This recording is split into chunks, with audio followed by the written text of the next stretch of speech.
मैं थंबनेल को ऐसा बनाने की कोशिश करता हूँ कि सिर्फ थंबनेल देखकर आपको समझ आ जाए कि पर्टिकुलरली इस वीडियो में हम लोग किस टॉपिक के ऊपर आलोचना करने जा रहे हैं। तो पहले देखने के लिए मैंने कुछ दो अलग अलग यूज़र फॉर्म बनाया है यहाँ पर।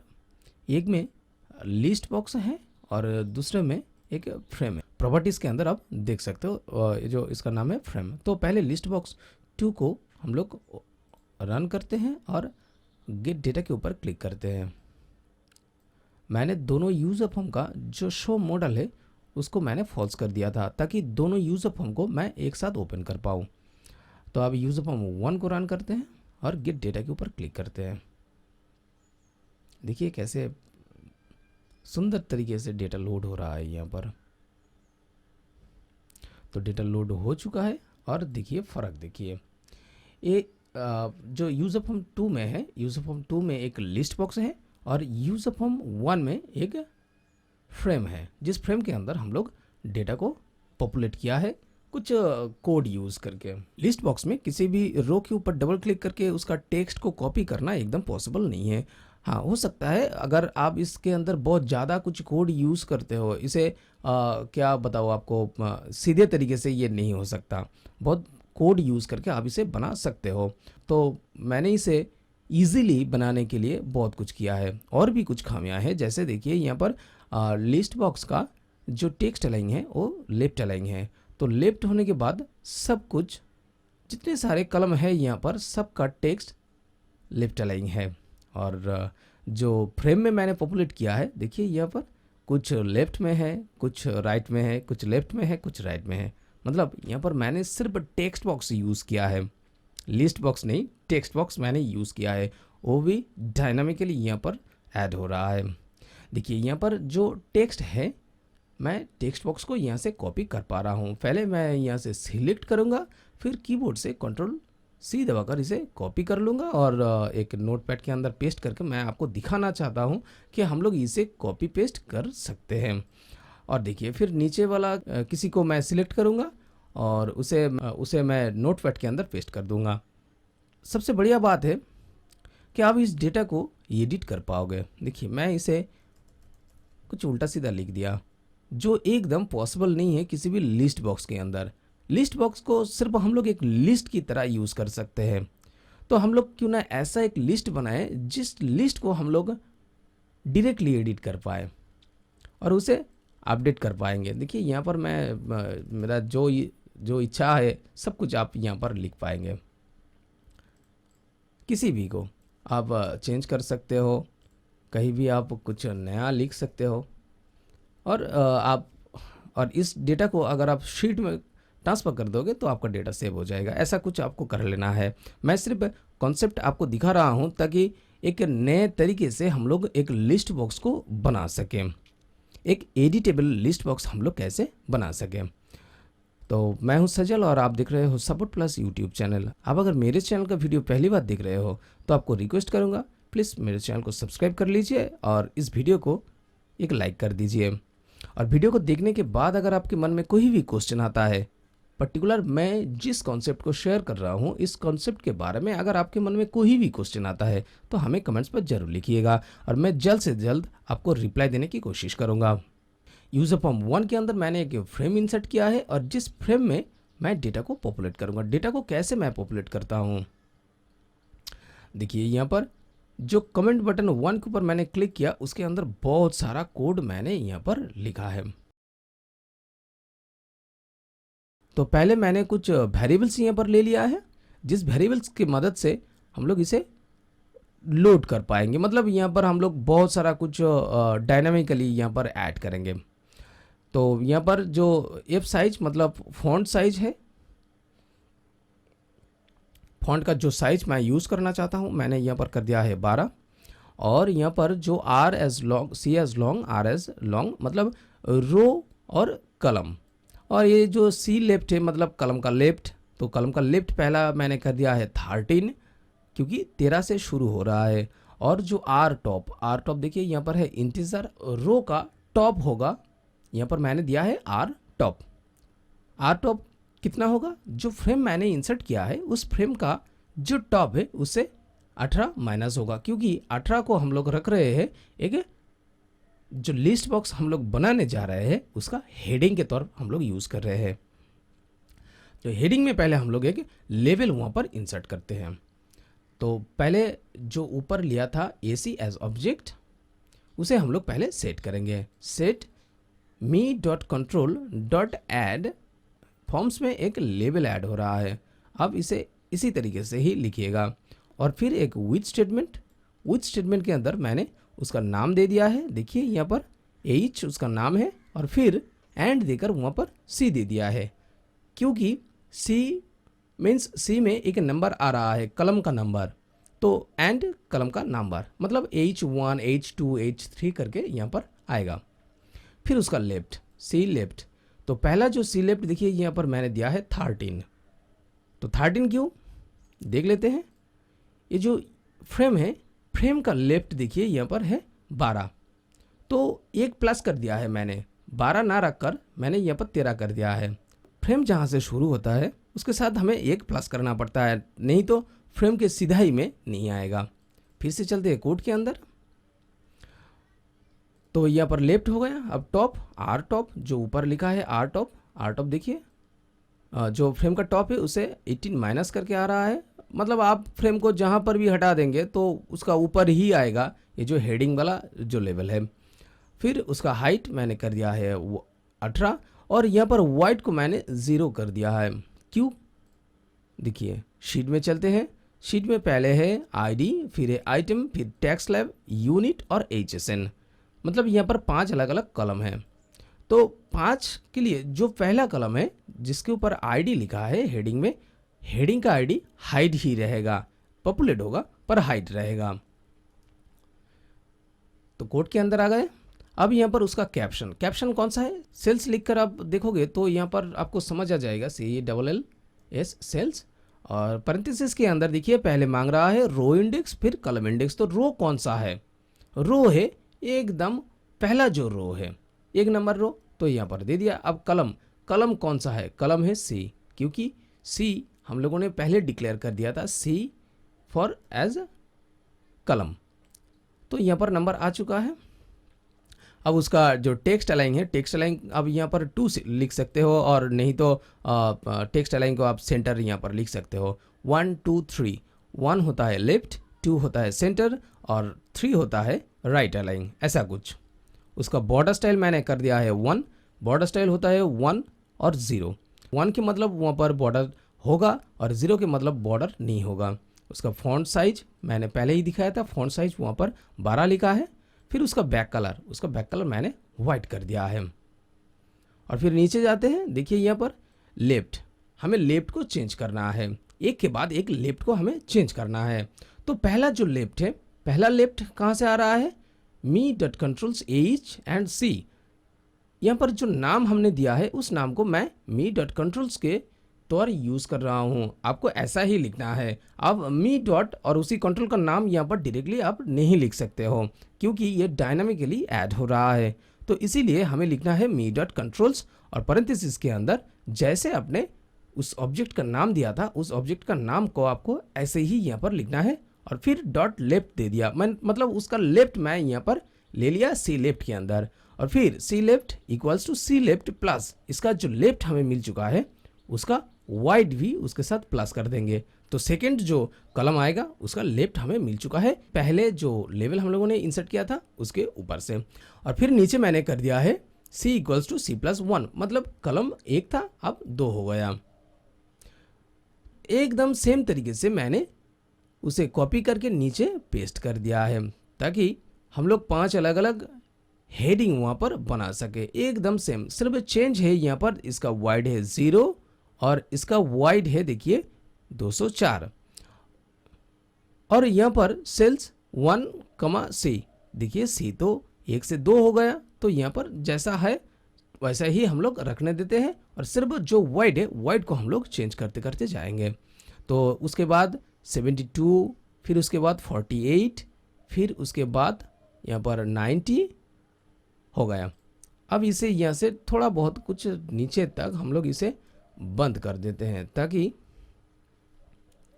ताकि हम लोग देख सके कि पर्टिकुलर क्या काम हो रहा है। देखिए मैंने क्लिक करते ही शीट में से डेटा उठाकर यहाँ पर एक हेडिंग तैयार कर दिया है। और आपने देखा था जहाँ पर फ्रेम का लेफ्ट था 12, तो मैंने वहाँ पर 13 क्यों दिया था? 12 की जगह पर मैंने 13 दिया था, इसी कारण से देखिए लगभग लेफ्ट सेम ही है। शीट के अंदर जितने सारे डेटा है, सब डेटा के लिए, मतलब सब हर एक सेल्स के लिए हम लोग यहाँ पर टेक्स्ट बॉक्स इंसर्ट करेंगे। यस, टेक्स्ट बॉक्स इंसर्ट करेंगे, मतलब यहाँ पर बहुत सारा टेक्स्ट बॉक्स इंसर्ट होने वाला है। तो कैसे टेक्स्ट बॉक्स हम लोग इंसर्ट करेंगे? जैसे हम लोगों ने लेबल इंसर्ट किया था डायनामिकली, ठीक उसी तरीके से हम लोग फ्रेम के अंदर टेक्स्ट बॉक्स इंसर्ट करेंगे। उसका लेफ्ट, हाइट, टॉप सब कुछ हम लोग इसी तरीके से मेंटेन करते जाएंगे। तो फिर से चलते हैं, जो कोड हम लोगों ने पहले से लिख लिया है उसके अंदर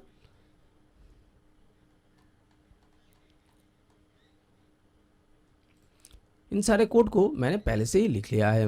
देखिए यहाँ पर एक डिक्लेरेशन फिर से लिया है, जिसका नाम दिया है dim एज एस लॉन्ग, और एज को मैंने कर दिया है 16। एज हाइट की जगह पर मैंने लिख लिया है एज, तो एज हो गया 16। बैकग्राउंड में जो लेबल वहाँ पर आ रहा था हम लोग पहले उसे यहाँ पर इंसर्ट करेंगे। देखिए यहाँ पर उसे फ्रेम के अंदर me.frame1.controls.add, वहाँ पर एक कंट्रोल ऐड हो रहा है forms.label.1, और लेवल का नाम मैंने दे दिया है सिर्फ बी, ताकि सबसे अलग दिखे उसका नाम तो हमें देखना नहीं, फिर भी मैंने यहाँ पर उसका नाम दे दिया, क्योंकि अगर आप नाम ना देते हो तो और जगह पर आपको दिक्कतें आ सकता है। उसका लेफ्ट -6 कर दिया है, टॉप 2 कर दिया है, वाइट यहाँ पर 424 कर दिया है, जहाँ पर फ्रेम का वाइट है देखिए 414, और मैंने उसका वाइट कर दिया है 424। उसे कुछ फर्क नहीं पड़ेगा, सिर्फ अच्छा दिखेगा, गुड लुकिंग होगा, ऐसा कुछ। तो इसका हाइट वही एज 16, और बॉर्डर स्टाइल 1, और बैक कलर उसका मैंने ऐसा कुछ कलर यहाँ पर डाल दिया है ताकि खूब लाइट सा एक ग्रीन कलर यहाँ पर दिखे। फिर नीचे ऊपर एकदम ऊपर जो सारा वेरिएबल्स मैंने लिखा था उस वेरिएबल को मैंने यहाँ पर यूज़ कर रहा हूँ। देखिए RS2, पहले था RS1, अब है RS2, क्योंकि हम लोगों का डेटा रो 2 से शुरू हो रहा है। आप देख सकते हो रो 2 से हम लोगों का डेटा शुरू हो रहा है। तो रो 2 से शुरू हो रहा है, और कहाँ से? कॉलम 1 से ही डेटा स्टार्ट हो रहा है। लेफ्ट कितना होगा? लेफ्ट होगा 0, और टॉप 2 देखिए यहाँ पर टॉप 2, और सी वाइट को आप यहाँ पर 0 कर सकते हो, 0 कर दिया। अब एक लूप के मदद से हम लोग यहाँ पर टेक्स्ट बॉक्स इंसर्ट करेंगे, मतलब ऐड करेंगे। तो एक डू व्हाइल का लूप यूज़ करेंगे, ताकि जितना दूर तक हमारा डेटा रहेगा उतना दूर तक ये टेक्स्ट बॉक्स ऐड करता करता जाएगा।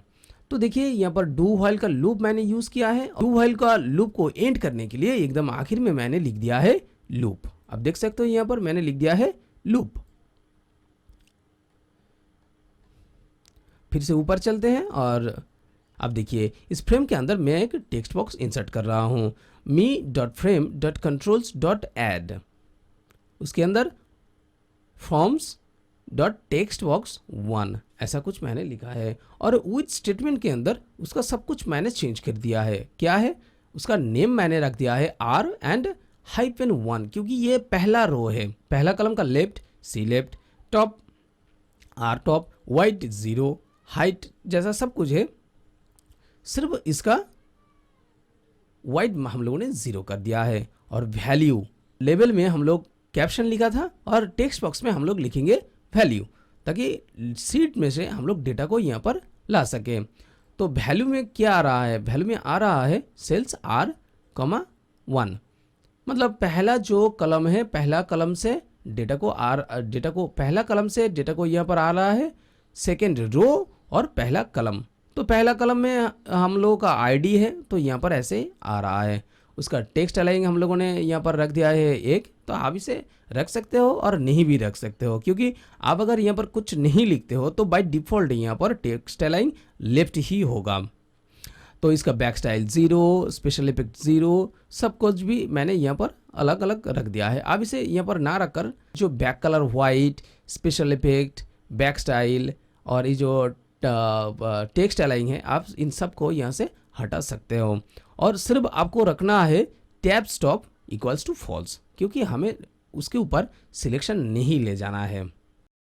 पहले हो गया आईडी, फिर हम लोग ऐड करेंगे आइटम के लिए। आइटम के लिए यहाँ पर एक टेक्स्ट बॉक्स इंसर्ट करेंगे, फिर से सेट कर लिया है मैंने, और विथ स्टेटमेंट के अंदर हम लोगों ने लिख लिया है आर एंड -2। देखिए यहाँ पर कलम 2 से डेटा आ रहा है। आइटम के लिए जो कलम हम लोग ले रहे हैं उसका वाइड हम लोग बनाएंगे 204। जो लेवल हम लोगों ने पहले इंसर्ट किया था उसका वाइड भी हम लोगों ने किया था 204, 204।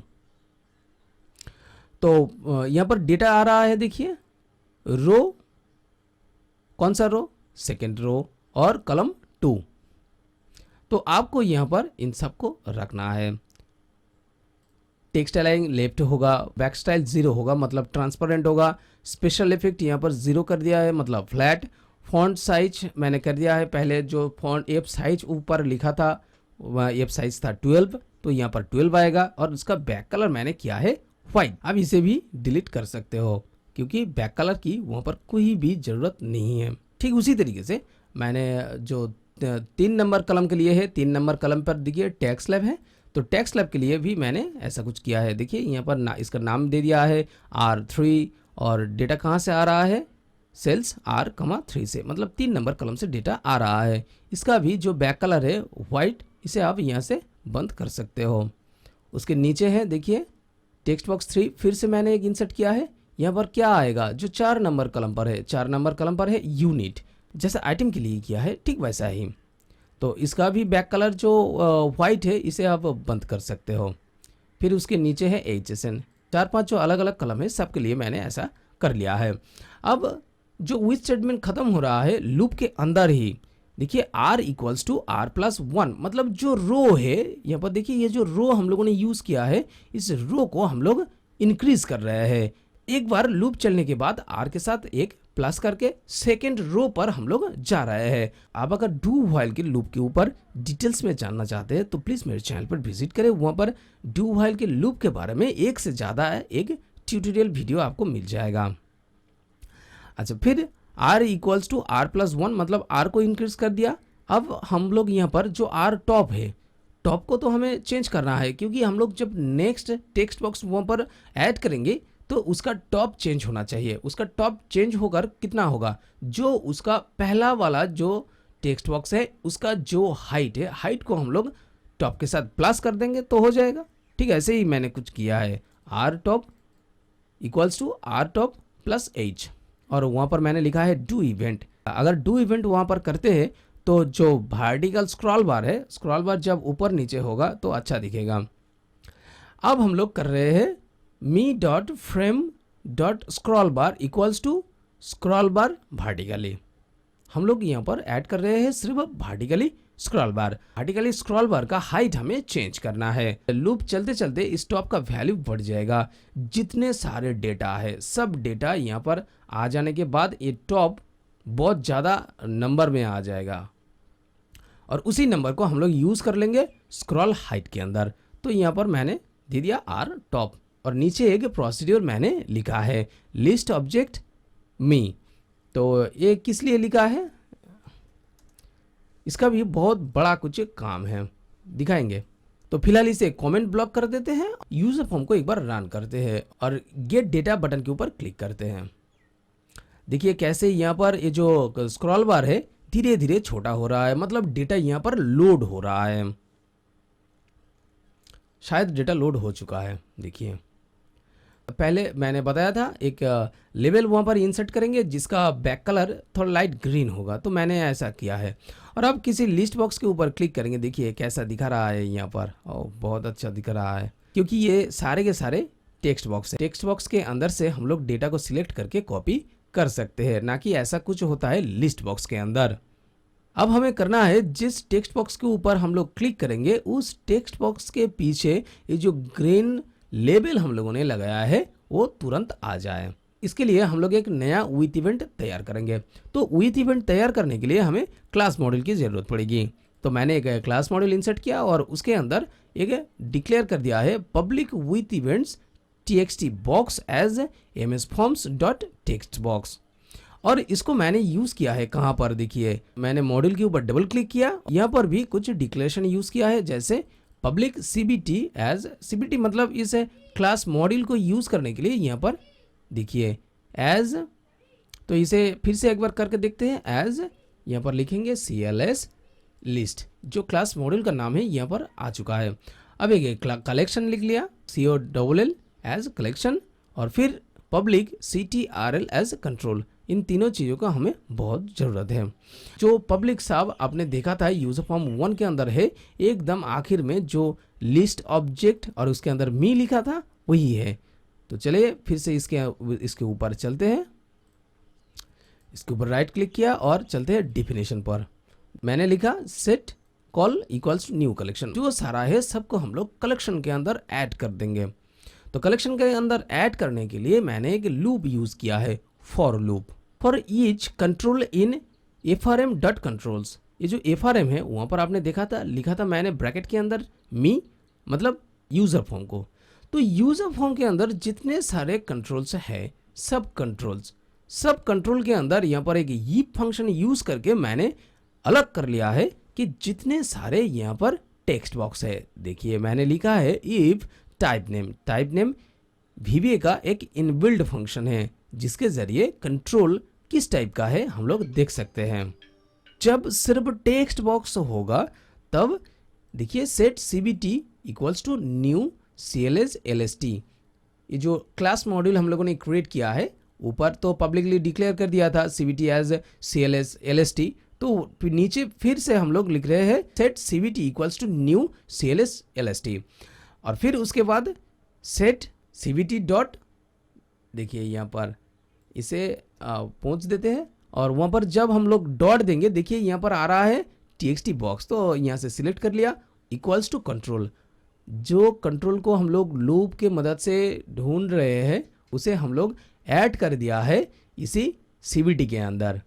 ये जो CBT है, इस CBT को ऐड कर देंगे एक न्यू कलेक्शन के अंदर। यहाँ पर लिख लेंगे कलेक्शन डॉट ऐड, और फिर एक स्पेस देके वहाँ पर आप लिखेंगे CBT, देखिए, और यहाँ पर मैं लिख रहा हूँ CBT, जो ऊपर था उसे ही मैंने यहाँ पर ऐड कर दिया। अब चलते हैं, ये जो TXT बॉक्स है इसके ऊपर राइट क्लिक करते हैं और चलते हैं डिफिनेशन पर।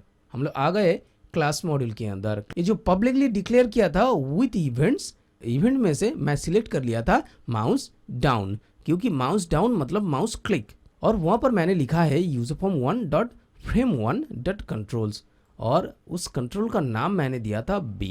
आपको मालूम है उस कंट्रोल का नाम मैंने दिया था B, जिसका बैकग्राउंड कलर मैंने दिया था लाइट ग्रीन। तो उसका टॉप होगा यहाँ पर me dot text box dot top. इसके अंदर ये जो टेक्स्ट बॉक्स है इसका जो टॉप है वही होगा उसका भी टॉप।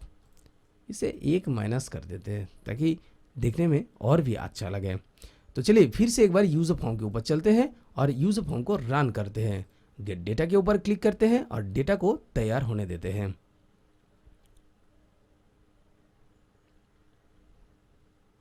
डेटा तैयार हो चुका है, और देखिए इसे स्क्रॉल करके मैं एकदम नीचे तक जा रहा हूँ। देखिए यहाँ पर ये जो VOUGE लिखा है, ठीक इसके ऊपर हम लोग क्लिक करेंगे। क्लिक करते ही तुरंत यहाँ पर सिलेक्शन आ गया है, और देखिए किसी और के ऊपर क्लिक किया मैंने, और बैकग्राउंड में देखिए जो लेवल आ रहा है वो थोड़ा सा ऊपर दिख रहा है, मतलब हमें वहाँ पर +1 -1 नहीं, वहाँ पर हमें +1 करना है। तो प्लस कर दिया। फिर से यूजर फॉर्म 1 को रन करेंगे और देखेंगे क्या हो रहा है। और डेटा लोड होने में थोड़ा सा कुछ टाइम ले रहा है, क्योंकि यहाँ पर आपने देखा है 259 और समथिंग कुछ डेटा है। अगर आपके पास बहुत ज़्यादा डेटा होगा तो थोड़ा सा टाइम तो आपको देना पड़ेगा। और एक्चुअल मैं बता रहा हूँ, इसे मैं सिर्फ कॉन्सेप्ट के पर्पस यूज़ कर रहा हूँ। देखिए उसके साथ जो टॉप है, टॉप के साथ एक प्लस कर देने पर कैसा यहाँ पर दिखा रहा है, एकदम बीचों बीच का सिलेक्शन आ रहा है। अब एक छोटा सा लूप की मदद से आप सब डेटा को शीट में ट्रांसफ़र कर सकते हो। ये वीडियो आपको कैसा लगा हमें कमेंट्स पर जरूर लिखिएगा। तो मिलते हैं अगले वीडियो में, तब तक के लिए जय हिंद, वंदे मातरम।